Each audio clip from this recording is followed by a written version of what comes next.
ಅಖಂಡ ಭಾರತ ವಾಹಿನಿಯ ಸಮಸ್ತ ವೀಕ್ಷಕರಿಗೂ ಕೂಡ ನಮಸ್ಕಾರಗಳು. ನಾನು ಸ್ಕಂದಕುಮಾರ ಶಾಸ್ತ್ರಿ. ಬಿಲ್ವ ವೃಕ್ಷ ಎನ್ನುವಂತಹದರಲ್ಲಿ ಬಿಲ್ವ ಪತ್ರೆಯು ಅತ್ಯಂತ ಆಮ್ಲಜನಕವನ್ನ ಹೊರಹೊಮ್ಮುವ ಪತ್ರೆ ಅಂತ ಹೇಳಿ ಕರೀತೇವೆ.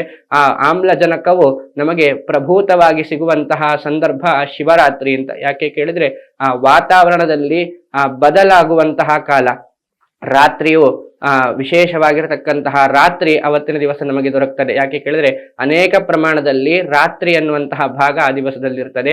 ಅದರ ನಂತರವಾಗಿ ಬೇಸಿಗೆ ಎನ್ನುವಂತಹದ್ದು ಶುರುವಾಗುವಂತಹ ಕಾಲ. ಇಲ್ಲಿಯ ತನಕ ಚಳಿಗಾಲ. ಆ ಚಳಿ ಮುಗಿದು ಬೇಸಿಗೆ ಎನ್ನುವಂತಹದ್ದು ಶುರುವಾದಾಗ ದೈಹಿಕವಾಗಿ ಅನೇಕ ಸಮಸ್ಯೆಗಳು ಕೂಡ ಕಂಡು ಬರುವಂತಹ ಸಾಧ್ಯತೆಗಳಿರ್ತದೆ.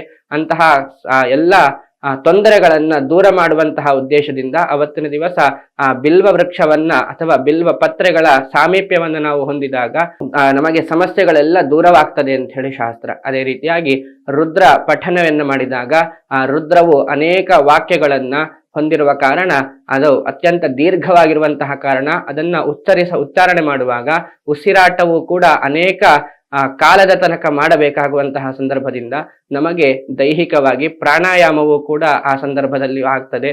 ವಿಶೇಷವಾಗಿ ಅನೇಕ ದೀರ್ಘಕಾಲದ ಪ್ರಾಣಾಯಾಮದಿಂದಲೂ ಕೂಡ ಹೃದಯಕ್ಕೆ ಸಂಬಂಧಪಟ್ಟಂತಹ ಯಾವುದೇ ಸಮಸ್ಯೆಗಳಿದ್ರೂ ಅದು ಕೂಡ ದೂರವಾಗ್ತದೆ ಅಂತ ಹೇಳಿ ಶಾಸ್ತ್ರ. ಹಾಗಾಗಿ ಅಂತಹ ಆರಾಧನೆಯು ವೈಜ್ಞಾನಿಕವಾಗಿಯೂ ಕೂಡ ನಮಗೆ ಅನುಕೂಲವಾಗಿರುತ್ತದೆ. ಇನ್ನು ವೇದಗಳು ಹೇಳುವ ಹಾಗೆ ತತ್ವಮಸಿ ಅಂತ ಹೇಳಿದ್ರೆ ತತ್ ಎನ್ನುವಂತಹ ಅರ್ಥಾತ್ ನಿತ್ಯ ಜ್ಞಾನವನ್ನು ಹೊಂದಿರತಕ್ಕಂತಹ ಒಂದು ಆತ್ಮವು ಅದೇ ನೀನಾಗಿದ್ದೀಯಾ ಅಂತ ಹೇಳಿದ್ರೆ ಅಜ್ಞಾನದಿಂದ ಆವೃತವಾಗಿರತಕ್ಕಂತಹ ಜೀವಾತ್ಮ ಸದಾ ಜ್ಞಾನ ನಿತ್ಯ ಜ್ಞಾನದಿಂದ ಆವೃತವಾಗಿರತಕ್ಕಂತಹ ಪರಮಾತ್ಮನೊಂದಿಗೆ ಅಭೇದವನ್ನ ಗೋಚರಿಸಲಿಕ್ಕೆ ಅನುಕೂಲವಾಗಿರತಕ್ಕಂತಹ ಆರಾಧನೆಯು ಕೂಡ ಶಿವನ ಆರಾಧನೆಯಾಗಿರತಕ್ಕಂತಹ ವಿಚಾರ. ಹಾಗಾಗಿ ಅಸಿ ತತ್ವಶಾಸ್ತ್ರವು ಕೂಡ ಹೇಳುವ ರೀತಿಯಲ್ಲಿ ಆ ಒಂದು ಆರಾಧನೆಯನ್ನ ಅವತ್ತಿನಿಂದ ಮುಂದುವರೆಸಿಕೊಂಡು ಹೋದಾಗ ನಮಗೂ ಕೂಡ ಅಜ್ಞಾನ ಎನ್ನುವಂತಹದ್ದು ನಿವೃತ್ತಿಯಾಗಿ ಸುಜ್ಞಾನ ಪ್ರಾಪ್ತಿಯಾಗಿ ಮೋಕ್ಷದತ್ತ ನಾವು ನಮ್ಮನ್ನ ಪಡೆಯುವಂತಹ, ನಮ್ಮನ್ನ ಸಾಗಿಸುವಂತಹ ವಿಚಾರ ಆಗಿರ್ತದೆ ಅಂತ.